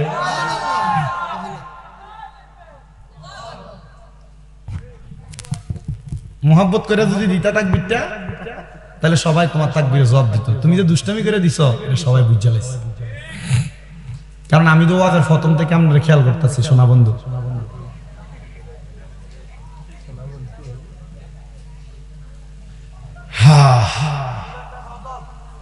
ওয়াজ করতাম দেখো শেষ, আমার ওয়াজ শেষ, আমি বেশি ওয়াজ করি। শুনেন আমার বাবাজিরা, এবার নবীর সাহাবী কয়, তুমি যদি তোমার মনের খবর না বলো আমি বলবো। মারহাবা। তুমি না বললে আমি বলবো। তোমার তোমার কান্না করার কারণ হলো তিনটা। খ্রিস্টান পাদ্রী কম, আসলে তো সত্য কথা। কান্না করার কারণ কয়টা? এ নবীর সাহাবী বলো এক নাম্বার কারণ কি? বলে এক নাম্বার কারণ হইল তুমি কান্না করতেছো, তুমি তাওরাত কিতাবের মধ্যে দেখছো, তাওরাত কিতাবে লেখা আছে এমন অনেক মানুষ থাকবে যারা দুনিয়ার জমিনের ভিতরে বেশি বেশি দান সৎকার করব এবং আল্লাহ তাআলার অধিক পরিমাণ ভয় করব, তবুও তারা নিজেদের মাঝে সমঝোতা করে চলবে। এবার ওই মুসা নবী নাকি তাওরাত কিতাবে আল্লাহর কাছে দোয়া করছে, আল্লাহ ওই মানুষগুলারে আমি মুসা নবীর উম্মত বানান। আল্লাহ কয় না না না, এরা আখিরি নবীর উম্মত, মুহাম্মাদুর রাসূলুল্লাহ সাল্লাল্লাহু আলাইহি ওয়াসাল্লামের উম্মত। জবান খুলে জোরে জোরে বলেন সুবহানাল্লাহ। আর আমরা সেই নবীর উম্মত, ওই নবীর আগমনে আমরা সবাই খুশি। যেহেতু ফোলা কইছে একটা গজল শোনায়, একজন প্রেমিক আসিল গো সোনার মদিনায়, একজন প্রেমিক আসিল গো সোনার মদিনায়। ওরে যার প্রেমেতে স্বয়ং আল্লাহ দুনিয়া বানায়, ওরে যার প্রেমেতে স্বয়ং আল্লাহ দুনিয়া। একজনে প্রেমিক আসিল গো নাই, একজনে প্রেমিক আসিল গো আর কুরসি গ্রহ তারা, আর যাহার প্রেমে পাগল পারা কন্যা আর কুরসি গ্রহ তারা, আর যার প্রেমেতে পাগল পারা। হায়রে সেই নবীজি শুয়া কান্দে সোনার মদিনায়, হায়রে সেই নবীজি সোনার মদিনায়। একজন প্রেমিক আসিল গো নাই, একজন প্রেমিক আসিল গো জিন ইনসান আর ফেরেশতারা, ওরে যারে দেখতে পাগল পারা কন্যা জিন ইনসান আর ফেরেশতারা, ওরে যারে দেখতে পাগল পারা। হায়রে সেই নবীজি কান্দেন শুয়ে সোনার মদিনায়, হায়রে সেই নবীজি সোনার মদিনায়। একজন প্রেমিক আসিল গো সোনার মদিনায়, একজন প্রেমিক আসিল গো সোনার মদিনায়। আরে যার প্রেমেতে স্বয়ং আল্লাহ দুনিয়া বানায়, আরে যার প্রেমেতে দুনিয়া বানায়, একজন প্রেমিক আসিল গো। এবার মুসা নবী আল্লাহর কাছে দোয়া করে, আল্লাহ গো ওই দুই প্রকারের মানুষকে আমার উম্মত বানান। আল্লাহ কয় না মুসা, এদেরকে আমি আখিরি নবীর উম্মত বানাইবো। আমরার কথা কইছে রে বাবা, আমরা ওই নবীর উম্মত। এবার ওই খ্রিস্টান পাদ্রী কয়, ও নবীর সাহাবী কাব বিন আহবাব, তোমার কাছে জানতে চাই, এবার তুমি বলো না দুই নাম্বার কারণ কি? বলে দুই নাম্বার কারণ হইল দুনিয়ার মানুষ এমন কিছু প্রজাতির থাকবে যারা দুনিয়ার শত ব্যস্ততা থাকলেও যখন তাদেরকে হাইয়া আলাস সালাহ বলে মসজিদের দিকে ডাকা হবে, তারা আমার আল্লাহকে পাওয়ার জন্য তারা মসজিদের দিকে দৌড়ায়া যাবে। এবার মুসা নবী আল্লাহর কাছে দোয়া করছে, আল্লাহ ওই ব্যক্তিগুলারে আমি মুসা নবীর উম্মত বানাও। আল্লাহ কয় এই মুসা নবীর উম্মত হবে না, এরা আখিরি নবীর উম্মত হবে, মুহাম্মদুর রাসূলুল্লাহর উম্মত হবে। দুইটা কারণ বলল। এবার কাবিন জুহাইর কই তিন নাম্বার কারণ হইল, শুনো শুনো, তিন নাম্বার অন্য কোন কারণ না রে বান্দারা। তিন নাম্বার কারণ হইল এমন প্রজাতি মানুষের মধ্যে মায়া মোহাব্বত থাকবে, যদিও তারা কাউকে ভালোবাসে তারা স্বয়ং আল্লাহর জন্য ভালোবাসবে, যদি কাউকে ঘৃণা করে আল্লাহর জন্য ঘৃণা করবে। এরা মা সন্তানের প্রতি, সন্তান বাবার প্রতি এমন মোহাব্বত থাকবে, এই মানুষগুলা দুনিয়াতে আসবে, এরা হবে ওই নবীর উম্মত। মুসা নবী তখনও আল্লাহর কাছে দোয়া করে, আল্লাহ এরারে আমি মুসার উম্মত বানাইয়া দেন। আল্লাহ কয় না না না, এরা আখিরি নবীর উম্মত হবে। ও বন্ধুরে, এবার কাব বিন আহবাব কয় এই তিনটা কারণ হইল মৌলিক মূল কারণ, এই তিনটা কারণ হইল যৌগিক কারণ, এই তিনটা কারণ কোনো কিছু না। আমি আরেকটা জিনিস জানি, তুমি এই তিনটা কারণের প্রতি আফসোস করে করে কান্দ। তুমি চিন্তা করতেছো ওই নবীরে যদি তুমি খ্রিস্টান পাদ্রী দেখতা, ওই নবীর হাতে হাত রাইখা মুসলমান হইয়া যাইতা, ওই নবীর হাতে হাত রাইখা মুসলমান হইতা। এ পাগল, আমি কাব বিন আহবাব তোরে বললাম, তুই যদি এই খ্রিস্টান পাদ্রী ওই নবীর সাক্ষাৎ পাইতে চাস, ওই নবীরে পাওয়ার জন্য তাড়াতাড়ি তুই তায়েফের ময়দানে চলে যা। আমার নবী 10 দিনের জন্য তায়েফের ময়দানে অবস্থান করেছে। মাত্র 2 মাস আগে ওই তায়েফের ময়দানটা আমি দেখে আসছি রে বাবা। তায়েফ এলাকাটা দেখে আসছি। ওই তায়েফ এলাকায় নবীর কদম মুবারক পড়ার কারণে, নবীজির চোখ মুবারকের পানি তায়েফের ময়দানে পাওয়ার কারণে, আমার নবীর দোয়ার কারণে আল্লাহ তায়েফটা এমন বরকতময় বানায় দিছে, পুরা আরব মরুভূমি।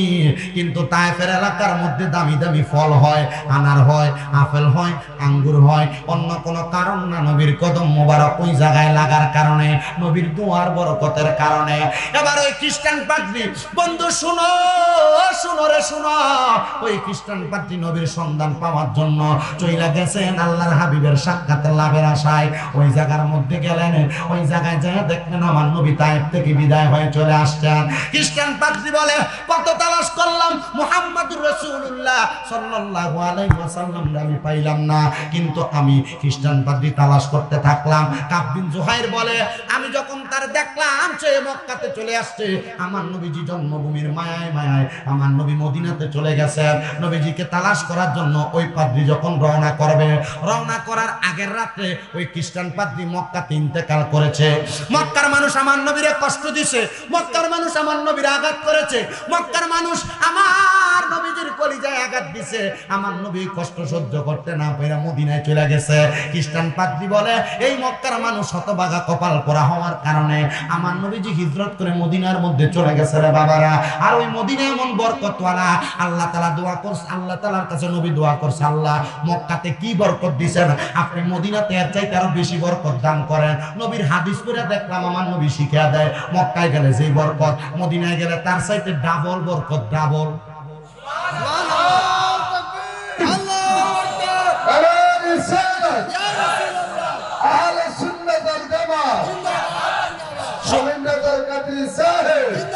শুনেন, বয়ানটা শেষ করার আগে আপনাদেরকে একটু বইলে দেয়া যায়, মদিনায় ডাবল বরকত। আমরা যারা সুন্নি দাবি করি, বুক ফুলে বলি আমরা সুন্নি, আমরা নবী নবী করি, এটার মূল কারণ হইল মদিনার নবী অনেক বরকত যে জায়গায় গেছেন বরকত দিয়ে গেছেন। খ্রিস্টান পাদ্রী রওনা করবে, আগের রাতে খ্রিস্টান পাদ্রী ডেথ, মারা গেছে, নাই। সবাই বলতেছে খ্রিস্টান পাদ্রী খ্রিস্টান ধর্ম মোতাবেক এ ব্যক্তির কাফন দাফন সব করো।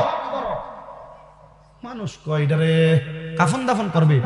আল্লাহর হাবিব মদিনার যাওয়ার পথে মদিনা আল্লাহর হাবিবের কাছে আবার খবর, ইয়া রাসূলুল্লাহ, ইয়া হাবিব আল্লাহ, নবী গো শুনে নেন, আপনার একটা পাগল আপনার কাছে ইসলাম ধর্ম গ্রহণ করবে, আপনার কাছে আসার চেষ্টা করেছে, পারে নাই। নবী গো, তার খ্রিস্টান মানুষটা তারে কাফন দাফন, তারে খ্রিস্টান ধর্ম মোতাবেক শেষ বিদায় দিচ্ছে। তো নবীজি সাল্লাল্লাহু আলাইহি সাল্লাম, তোরা শয়তান বেড়া, নবীজি সাল্লাল্লাহু চিন্তা করতে হুজুরে যে টিয়া দিমু এমনি দিতাম, ওয়াজ আগে একবারে শুধু আসলে শেষ করে এরপরে সাইরাম হুজুর, ঠিক না? আচ্ছা ঠিক আছে, উসুল শেষ করে দিয়ে যাবো ইনশাআল্লাহ। মদিনার নবী বলছে, তারা তোমরা কাফন দাফন দিয়া তারা জানাজা পড়ে সুন্দর করে মুসলমানের ধর্ম মোতাবেক তারা দাফন করো। খ্রিস্টানরা কই এটা হইতেই পারে না, এত ইসলাম ধর্মের মানুষ না, এরা কেমনে এমনি দাফন করবে? তারা মানতেছে না। আহারে মুসলমান, এবার ওই ব্যক্তিরে খ্রিস্টীয় ধর্ম মোতাবেক যখন তাদের ধর্ম মোতাবেক মাটির নিচে শোয়া, খ্রিস্টানরা মারা গেলে ত্রিশূল লাগাই, ত্রিশূল দেখবেন মারা যাওয়ার পরে যখন এমন অবস্থা করলো, ওই মক্কার অধিবাসী সুন্দর একটা এলাকার মধ্যে বসবাস করা জায়গার মধ্যে মানুষের কাছে ঘুমের ঘরে স্বপ্নে দেখে ওই দিন রাত্রবেলা ওই আল্লাহর বান্দা খ্রিস্টান হইতে পারে, বান্দাটারে তোমরা যেমন ভাবে মাটি দিছো, বান্দা কবরে ভালো নাই, তাড়াতাড়ি বান্দাটারে ইসলাম ধর্ম মোতাবেক তাড়াতাড়ি তারা কাফন দাফন করে মাটি দাও, জানাজা পড়ায় মাটি দাও। আরে বলো কি, তারা জানাজা পড়ায় মাটি দিব? সে খ্রিস্টান মানুষ বলে, না না না, সেই যেই দিন মনে মনে এরাদা করছে মুহাম্মাদুর রাসূলুল্লাহ সাল্লাল্লাহু আলাইহি সাল্লামের হাতে হাত রেখে ইসলাম কবুল করবে, ওই ব্যক্তিটারে এই দিন থেকে আল্লাহ তাআলা মুসলমান হিসেবে কবুল করছে। এজন্য তার কবরের মধ্যে কঠিন একটা অবস্থা তৈরি হয়েছে। তাড়াতাড়ি তোমরা তারে জানাজার নামাজ পড়াও, জানাজার নামাজ পড়ায়া তারা দাফন করো। সুন্দর করে তারা যখন দাফন করা হইল, এলাকার সব মানুষগুলো ঘুমের ঘরে স্বপ্নের মধ্যে দেখতে পাইলেন আল্লাহর বান্দাটা ইন্তেকাল করার পরে যখন তারা জানাজা পড়ে দাফন করা হইল, আল্লাহর বান্দাটা অন্ধকার কবরের মধ্যে অন্ধকারে আর নাই, সুন্দর জান্নাতের ফুলের বাগিচার মধ্যে ঘোরাফেরা করতেছে। আল্লাহর হাবিবের কাছে হযরতে কাব বিন আহবাব বলেন, আমি জিজ্ঞাসা করলাম, ইয়া রাসূলুল্লাহ, ইয়া হাবিবাল্লাহ, একজন খ্রিস্টান যদি এমন অবস্থা কইরা ইন্তেকাল করার পরে নাজাত পাওয়া যায়, যদি সে অন্তরে অন্তরে ঈমানের কালিমা পড়ার কারণে ইন্তেকাল করার পরে জান্নাত পাওয়া যায়, তাহলে বলেন না আমরা যারা দুনিয়ার জমিনে আপনার প্রতি ঈমান আনছি আমরার কেমন অবস্থা হবে? আল্লাহর নবী শিখিয়ে দেয় ওই মানুষগুলোর অবস্থা এমন হবে, শোনো, আমি নবীর সাথে একই জান্নাতের মধ্যে তারা থাকবে। আমরা নবীর সাথে জান্নাতে থাকতে চাই, আমরা নবীর সাথে জান্নাতে থাকতে চাই, আমরা নবীর সাথে জান্নাতে থাকতে চাই, কিন্তু আমরা অন্তরের মধ্যে নবীর প্রেম আছে, কিন্তু নবী যেই কাজগুলা করার কথা বলে গেছেন আমরা সেই কাজগুলা করি না। না রে মুসলমান, না, অন্তরে যেমন নবীর প্রেম আছে, অন্তরের প্রেমটা দ্বারা তুমি কাজে পরিণত কইরা মানুষকে দেখাও। আর নচেত মুখে শুননি আমরা বললাম, কাজে পরিণত করলাম না, না না না, হবে না। এজন্য আমরা সবাই অন্তরের কাজটা আমরা আমাদের বাস্তব জীবনে বাস্তবায়ন কইরা দেখানোর প্রয়োজন। কিন্তু আজকের মাহফিলে এমন অনেক সন্তান বসে আছো, ওই কাফের মানুষটা, মুশরিক মানুষটা, খ্রিস্টান মানুষটা আল্লাহ হাবিবের প্রতি গোপনে গোপনে ঈমান আনার কারণে, যদি ঈমানের কালেমা কইরা মুসলমান হওয়ার কারণে যদি কবরের মধ্যে জান্নাত পাইতে পারে, আমরা অনেকের মা কবরে, বাবা কবরে, আল্লাহ কবরে মা বাপরে কেমন রাখছে আমরা বান্দারা জানি না। এ যুবক ভাইরা, এ মুরব্বি বাবারা, ওই মা বাবা কবরে কেমন আছে যদি জানতে চাও, 5 ওয়াক্ত নামাজের পাশাপাশি আমার আল্লাহ তাআলার কাছে একটা দোয়া করবা। ওই দোয়াটা যখন করবা সেই সময়টা অন্য কোনো সময় না, সুবহে সাদিকের আগে আল্লাহ তাআলা কোরআনুল কারীমে ওয়াজ করে শোনায়া দেয়, ওয়া মিনাল লাইলি ফাতাআজ্জাল। সালামি করি না, চুমা দিব কি না রে সন্তান? না, আম্মা আব্বার কদমের মধ্যে চুমা দিলে সন্তানের দাম কমে না, আম্মা আব্বার পায়ে ধরলে সন্তানের দাম কমে না। আমি শামীম রাজা কুমিল্লা আলিয়া মাদ্রাসায় কামেল প্রথম বর্ষে পড়ালেখা করি, কুমিল্লা ইউনিভার্সিটির বাংলায় অনার্স ফাইনাল ইয়ারে পড়ালেখা করি।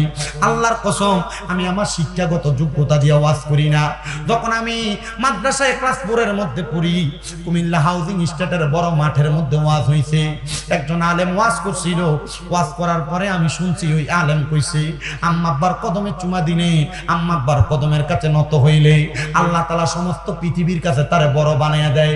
আমি আমার এলেমের জোরে সমাজের মানুষের কাছে পরিচিত না, আম্মা আব্বার দোয়ার বরকতে ওই মাহফিল শেষ করে বাড়িতে এসে আমার বাতার বেড়ার ঘর, ওই ঘরে আমার মা বাপ শোয়া, ঘুমন্ত মা বাবার পায়ের মধ্যে চুমা দিছি। এখনো মাঝে মাঝে সুযোগ পাইলে আমি আমার আব্বা আম্মার পায়ে চুমা দেই। আমি যেই দিন আমার বাপের পায়ে প্রথম চুমা দিছি, গোসল করে গোসলখানা থেকে বাইর হইছি, আমি আমার বাপের পায়ে যখন হাঁটুটা গিরা চুমা দিই, আমার বাপে কই দেখ ফুট কি করে। ও সন্তান, সন্তান রে, আব্বা আম্মার কদমের মধ্যে চুমা দিলে তোমার দাম কমবে না, আল্লাহ তাআলা তোমার দাম বাড়ায় দিবে, তোমার সম্মান বাড়ায় দিবে। আল্লাহর দোহাই লাগে, আজকের মাহফিল কবুল হবে কি হবে না এটার গ্যারান্টি কেউ দিতে পারবে না, এটার গ্যারান্টি কেউ দিতে পারবে না। তবে আমি শামীম রাজা একটা গ্যারান্টি দিয়া যাই, যদি দেখো আগামী কালকে এই দোয়া গুন্ডার মুরব্বীরা দোকানে বৈশা কয়, হ্যাঁ শামীম রাজা একটা পোলাশ ছিল ওয়াজ করার জন্য, তার ওয়াজ শুই না আমার ফুতে বাড়িতে যাই আমি আব্বার পায়ে ধরে মাপ চাইছি, মা বোন একজন আর একজনরে বলে, হ্যাঁ শামীম রাজার ওয়াজ শুই না আমার ফুতে বাড়িতে আমার পায়ে ধরে মাপ চাইছি। ও বাবা, অনেকে মনে করতেছেন হুজুর আম্মা আব্বার পায়ে ধরে মাপ চামু কেন, আমি তো কোনো অন্যায় করছি না। আরে অন্যায় করবার না করো, আম্মা আব্বার পাটার মধ্যে ধরে ফেলাইবা, আম্মা আব্বার পায়ের মধ্যে ধরলে আল্লাহ তাআলা তোমার সম্মান দুনিয়া আখিরাতের মধ্যে বাড়াইয়া দিব।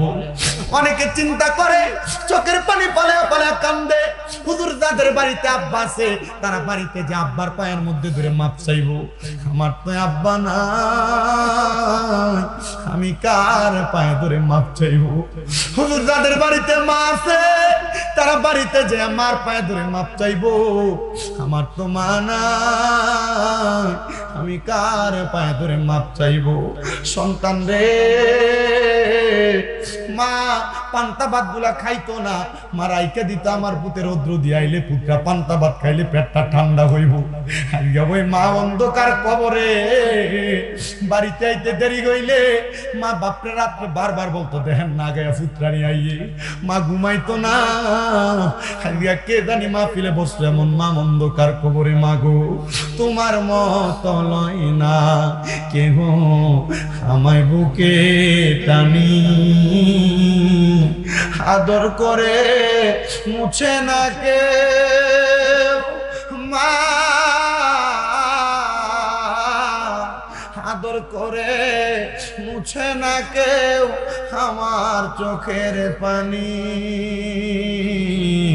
হায়রে মা জননী আমার, হায়রে মা জননী।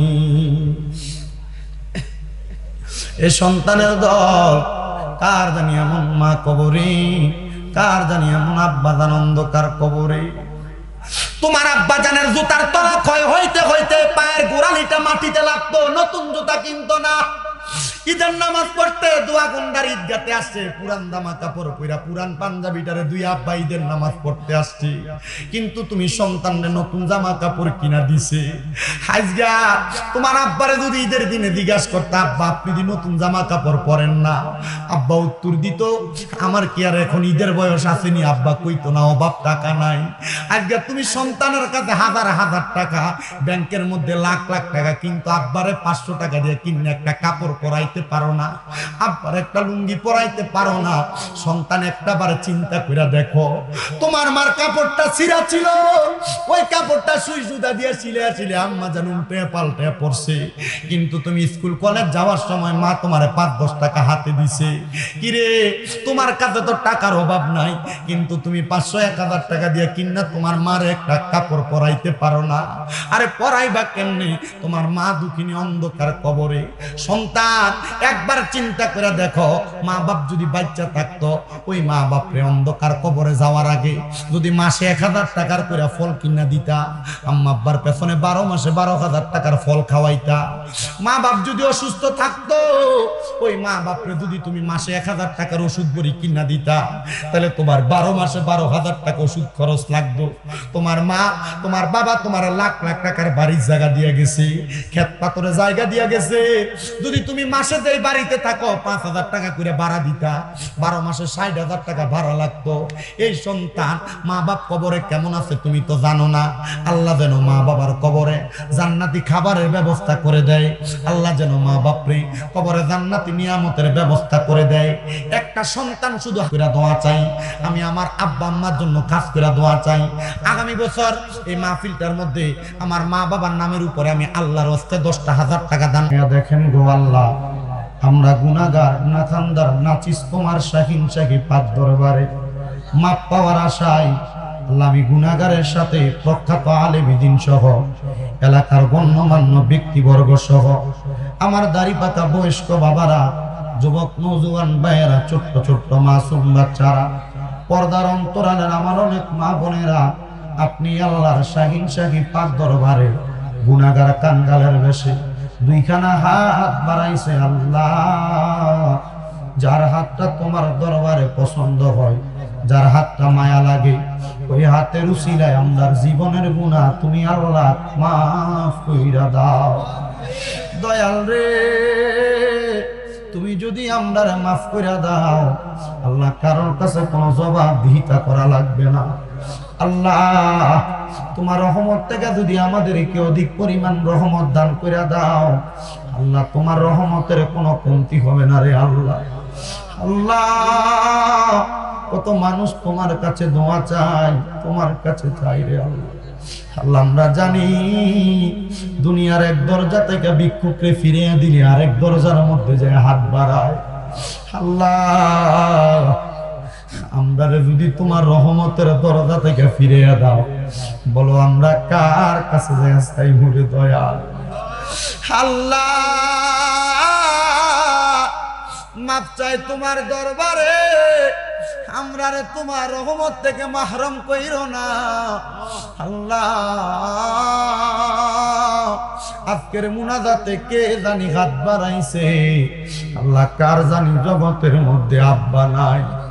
যেই বাবা রিক্সা চালাইয়া মাটি কাইটা মাথার গাম পায়ে ফেলাইয়া পরের বাড়িতে বদলার কাজ কইরা সন্তানরে মানুষের মতো মানুষ করার জন্য আব্বা এত কষ্ট কইরা আজকে অন্ধকার কবরে ঘুমায়া রইছে, আল্লাহ তাদের আব্বার কবর জান্নাতের বাগান বানাইয়া দাও দয়াল রে।